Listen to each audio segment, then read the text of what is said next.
दोस्तों आज का टॉपिक ना थोड़ा सा संजीदा रहेगा, थोड़ा सा गंभीर रहेगा, संजीदगी की तरफ लेके जाएगा, थोड़ा सा सीरियस टॉपिक है।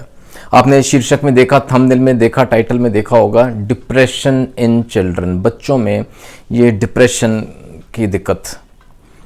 ऑनेस्टली स्पीकिंग आज के टॉपिक प्रिपेयर करते समय जैसे मैंने सोचा था कि आपके सामने ये बातें रखूंगा, ये दवाओं की बात करूंगा, तो एक बात तो मेरा भी मन दहल गया था कि आखिर क्यों हो रहा है ऐसा। छोटी सी उम्र में इतना serious disorder, I mean depression जैसा वर्ड बच्चों के लिए यूज करना। I honestly I pray to God, मैं प्रभु के चरणों में प्रार्थना करता हूँ कि ये नौबत ना आए, ये कंडीशन ना आए, ये सिचुएशन ना आए, बच्चों में ना आए। लेकिन समय इस तरह का चल रहा है, आखिर वक्त की चाल इस तरह की है कि छोटी छोटी उम्र में ना डिप्रेशन जैसे सिम्टम्स दिखने में आ रहे हैं बच्चों में। मिस्टर सामी जी की रिक्वेस्ट आई थी कि ये जो आजकल दिखने में आ रहे हैं केसेस डिप्रेशन इन चिल्ड्रन, उस पर बात करें, उसकी होम्योपैथिक दवाएं बताएं।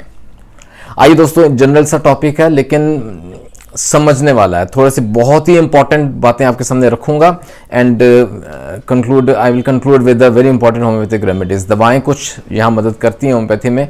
आइए बात करते हैं डिप्रेशन इन चिल्ड्रन। दोस्तों क्या होता है कि जैसे जैसे बच्चा बढ़ रहा है ना, बड़ा हो रहा है, डेवलपिंग एज है ना, ग्रोइंग एज है, तो उनमें ना इमोशंस आते हैं, इमोशंस अलग अलग तरह के आते हैं, बदलाव आता है। और सैडनेस जो है ना, एक उदासी जो है ना, it is a part of an emotion, एक तरह का इमोशन है जो कि अक्सर देखने में आता है। बड़ों में तो होता है, बच्चों में भी हो रहा है, तो it is a part of growing age, है ना। इसको अननेसेसरी हम इसको डिप्रेशन का वर्ड नहीं देंगे, we won't term it as depression, क्योंकि ये अक्सर देखने में आते हैं, इमोशंस आते हैं बच्चों में, बदलाव आता है। लेकिन हाँ, अगर ये परसिस्टेंट रह रहा है, परसिस्टेंट सैडनेस इज देयर, यानी कि अगर लगातार उदासी आ रही है, दिख रही है उदासी, ये नहीं कि एक दो दिन की बात है, लेकिन लगातार हो रहा है ना, परसिस्टेंट हो रहा है, know that is an indication वो डिप्रेशन की तरफ जा रहा है। उसको रोकें, वहीं रोकें। यहाँ ना माँ बाप का रोल बहुत इंपॉर्टेंट है बच्चों के प्रति। आई कैन अंडरस्टैंड बहुत फास्ट लाइफ है, लेकिन यहाँ समय निकालें, वक्त निकालें बच्चों के लिए। और मैं आपको कुछ ना सिग्नल्स दूंगा, आपको बताऊंगा, जो कि वो signals we need to look into our child. अपने बच्चों में देखना है, ख्याल रखना है कि ये सिग्नल्स तो नहीं पनप रहे।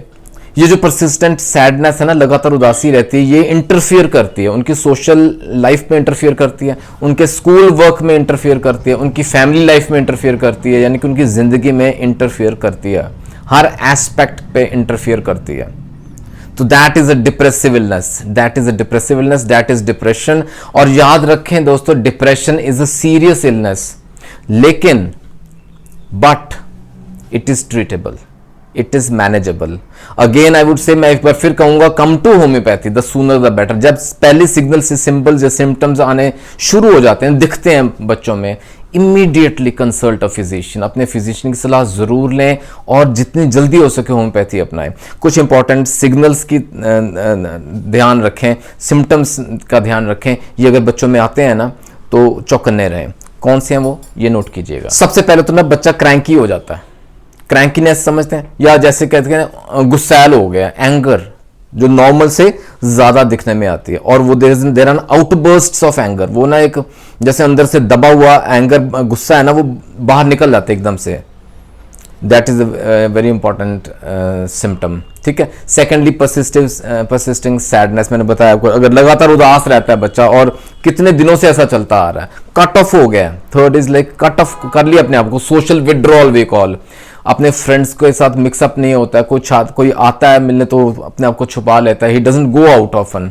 बच्चों में मिक्सअप नहीं हो रहा है, सोशल विड्रॉल, अपने जो पीयर्स में है ना, वहाँ वो हैप्पी नहीं है, he is not happy there, वो खुश नहीं है उसमें।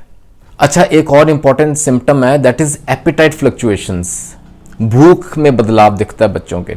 भूख भी ना कभी बढ़ जाएगी, बहुत ज्यादा खाएगा, कभी बिल्कुल से एकदम से गिर जाएगी, ही वोंट ईट एनीथिंग। तो ये एपेटाइट की ना भूख में फ्लक्चुएशंस दिखती हैं। इसी प्रकार से स्लीप फ्लक्चुएशंस आर देयर, सोने का पैटर्न जो उसका ना, वो उसमें बदलाव आएगा, या तो बहुत ज्यादा सोएगा, जरूरत से ज्यादा नींद आएगी, या इंसोम्निया हो जाएगा, स्लीपलेसनेस हो जाएगी, रात को नींद नहीं आएगी, देर देर तक सोचता रहेगा, जागता रहेगा बच्चा।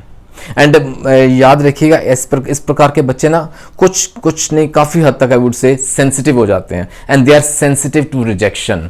वो ना सुनने के आदी नहीं होते हैं, वो अंदर से इतने सेंसिटिव होते हैं, like they will very soon, they will very easily break अंदर से टूट जाते हैं। फिर कभी ऐसा मौका भी आता, कभी वो अकेले बैठे हुए ना आंसू बहाएंगे, दे विल क्राई, ऊंची ऊंची रोएंगे, crying actually, weeping is something different, crying, ठीक है।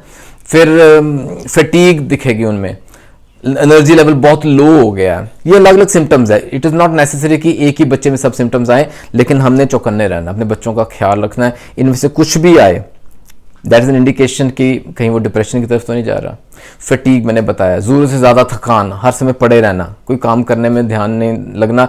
देन अंदर सिम्टम इज कंसंट्रेशन कम हो गई है, किसी काम में ध्यान नहीं, नॉट ओनली पढ़ाई, ये नहीं कि बुक्स खोलिए ध्यान कहीं और है। आप कोई भी कार्य दें उसको करने के लिए, वो कंप्लीट नहीं कर पाएगा। I want do it, half heartedly करेगा, अंडर प्रेशर कर लेगा, लेकिन कर नहीं पाएगा, कंसंट्रेशन नहीं बन रही है उसकी। और मैं बताऊं आपको, बहुत बहुत ज़्यादा अगर डिप्रेसिव मूड बन गया है उस बच्चे का, बहुत ज़्यादा वो घिर गया, इस दलदल में धंस गया है ना, we have seen difficult cases, thoughts of suicide, thoughts of such severe depression, आत्महत्या की तरफ जाना, सुसाइडल अटेम्प्ट्स। आई प्रे कोई बच्चे को इस तरह की नौबत ना आए, I honestly pray to God. लेकिन हमने चौकन्ने रहना है दोस्तों, ये साइन एंड सिम्टम्स का ख्याल रखना है। दोस्तों कारण कई हो सकते हैं बच्चों में, अगर डिप्रेशन के सिम्टम्स या साइन एंड सिम्टम्स सिग्नल आ रहे हैं ना, दिख रहे हैं, शुरू हो गए हैं, तो इसके कई कारण हो सकते हैं, जो बहुत ही प्रमुख, एक बहुत ही स्ट्रॉन्ग, जो कि हो सकता है हमारे काबू में ना रहे, इस कारण को रिमूव नहीं हम कर पाएंगे, that is family history.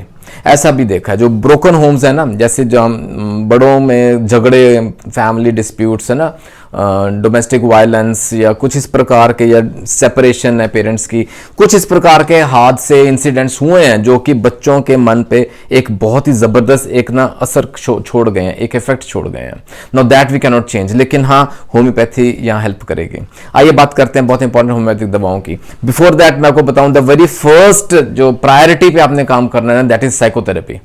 Psychotherapy कह लें या काउंसलिंग कह लें, counselling is one of the prime solutions जो हमें अप्रोच करना चाहिए in case of depression in children. बच्चों में अगर ऐसे सिम्टम्स आ रहे हैं, डिप्रेशन के केसेस, दिक्कतें रहती हैं ना, इमीडिएटली स्टार्ट विद काउंसलिंग। अगर हम खुद नहीं कर पाते हैं, hire a counsellor, third person की जल्दी सुनेंगे वो, है ना, अपने डॉक्टर की सलाह लें। और ये होम्योपैथिक दवाएं हमारी मदद कर सकती हैं। वेरी इंपॉर्टेंट होम्योपैथिक रेमेडीज आपके सामने रखता हूँ। नेट्रोम्यूरेटिकम, नेटब्यूर, डीप एक्टिंग दवा रहती है, और जहाँ ना पास्ट हिस्ट्री, लाइक पास्ट में कोई इस तरह का एपिसोड या इंसिडेंट, जिसमें कहा ना जैसे फैमिली हिस्ट्री है, तो कुछ इस प्रकार का हादसा हुआ है जो कि बच्चे के मन पे प्रभाव डाल गया, असर छोड़ गया, और वो उस चीज़ को सोच के इतना डिप्रेसिव हो जाता है, बहुत डिप्रेसिव हो जाता है। Natrum muriaticum can help, natrum mur can help us here, ठीक है। Second important remedies arsenic album, arsenic, क्योंकि ना कई बार ऐसे देखने में आया कि ना अगर डिप्रेशन का शिकार हो भी गया ना, तो बच्चा कई बार तो बहुत ना रेस्टलेस सा हो जाता, एंग्जाइटी के सिम्टम्स हैं, मूड स्विंग्स रहते हैं, बड़े फिक्स्ड से आइडियाज हो जाते हैं बच्चे को कि मैंने यही काम करना है, इसके अलावा मैं कुछ और कर नहीं पाऊंगा, ना ही करूंगा। इस तरह के अगर सिम्टम्स हैं तो arsenic can help us here, arsenic album.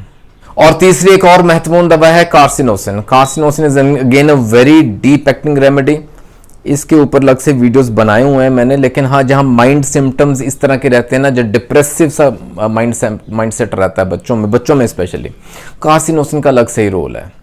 दोस्तों कोई भी दवा प्रयोग में लाने से ना अपने फिजिशियन के साथ जरूर लीजिएगा। It is not a simple disease, depression is a serious illness, तो हमेशा स्पेशलिस्ट की सलाह लेके दवा प्रयोग में लाएं तो बेहतर रहेगा। इसके अलावा और बहुत सी दवाएं आती हैं, lycopodium can help us, lachesis एक बहुत इंपॉर्टेंट दवा है, depressive mood in children, lachesis can help us, ठीक है। रस्टॉक्स मदद पहुंचाती है, काफ़ी हद तक मदद पहुंचाती है। इस तरह की और बहुत सी दवाएं आती हैं। मैंने जैसे कहा ना, सिम्टम्स वेरी करते हैं बच्चों में, there no hard and fast कि हर बच्चे में यही सिम्टम रहेगा, तो depending upon the symptoms, depending upon the family history, past history क्या है, बच्चे की प्रेजेंट कंडीशन क्या है, कई इस तरह के चीज़ें देखने लायक रहती हैं। सो उन पे निर्भर करती है द फाइनल रेमेडी। लेकिन हाँ एक बात sure, I will again say, the sooner you come to homeopathy the better it is. जल्दी आएँ, और किसी पैथी में जाने की ज़रूरत नहीं है। Come to homeopathy, the safest pathy, specially for our children, है ना। नाजुक से बच्चे हैं, फूलों जैसे बच्चे हैं, ख्याल रखें। आशा करता हूँ स्वामी जी आज के वीडियो से कुछ हद तक आपको फ़ायदा ज़रूर पहुँचना चाहिए। कुछ और आप कुछ जानना चाहते हैं तो do mention in the comment section, आप सवाल ज़रूर पूछिएगा। I will try my best to answer that in the next video. ख्याल रखें अपना, I pray for your good health. बच्चों का ख्याल रखें, take care of your health. जल्दी मिलेंगे अगले वीडियो में। God bless.